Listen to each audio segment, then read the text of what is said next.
今日咧就同大家開箱呢個2016版暴風版嘅芭蕉扇啦。咁我之前咧就開箱咗16嘅普通版，咁啊嗰陣時仲未出暴風版，咁啊依家出咗拍賣佢啦。咁啊打開個盒先，咁啊其實成個盒咧同之前16版係一模一樣，除咗多咗個2016暴風版嘅貼紙之外，貼上去嘅就唔係印上去嘅，質地都唔同。咁啊打開個蓋，第一件事又係攞個芭蕉扇出嚟啦，入邊有張說明書啦，另外咧有一個獨立嘅盒咧係裝住 USB 線咧同埋電池嘅，一樣係有芭蕉 logo。咁啊防偽特徵同16版咧基本上一樣嘅，暫時我特色就係見到就係咁啦。咁電池一樣，有藍色字之外咧，仲有啲紫色字喺度。咁啊事不宜遲，即刻做個測試入電。咁啊開嚟睇下先。咁啊有樣嘢咧同之前版本唔同啊。咁啊共田咧就話咧嚟緊咧新貨咧其實全部都係第一咧係最弱嗰檔嚟嘅，第二就強啲，第三係變咗做最強噶啦。咁啊吹落個風咧係非常之夠力嘅，即係好明顯感覺到嘅。咁啊一檔嗰陣時其實好似都同普通版芭蕉扇第二檔差唔多大。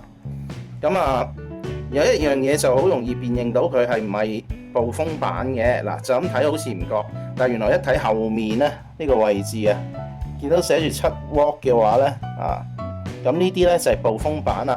若然普通版咧，大家會見到後面呢度咧寫住4.5W嘅啫。嗱，咁我哋依家即刻就睇下究竟呢個暴風版同一般版風力上差幾遠咧？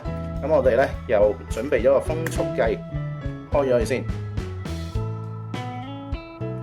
嗱，咁我哋先試普通版先，4.5W呢個，咁一樣啦。我喺背脊嘅位置最大風大概就係個風速計中間圓形嘅地方咧，搭住喺呢個圓形位啊個圓周附近咧會最大風嘅。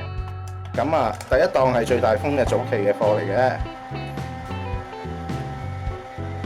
咁大家見到咧7.3個 meter per second 啊，呢個位置圍住都係咁上下大風噶啦，7.2啊7.3咁上下啦。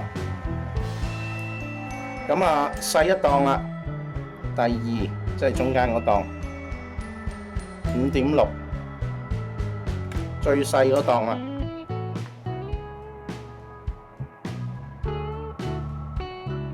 4.7、4.6咁上下啦。咁啊呢個係普通版嚟嘅。好啦，暴風版7W呢個，第一檔係最弱嘅。又係我哋取翻大概嗰個位置啦，已經5.3啦。咁基本上啊，普通版去到中間嗰檔先有5點幾嘅。啊，依家最細嗰檔嘅，中間嗰檔啦。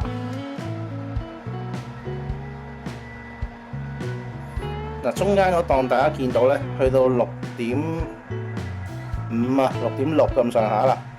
咁啊，其實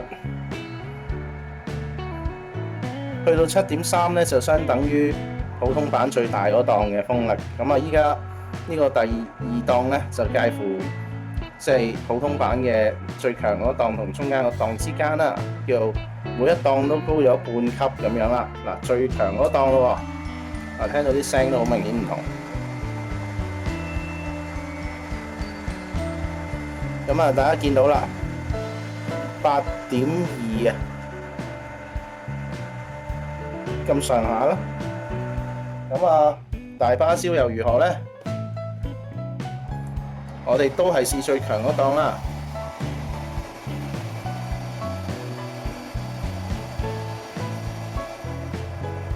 嗱，風速上咧最強嗰檔咧5.4，埋少少睇下會唔會強啲啊？嗱，原則上咧你發現差唔多㗎。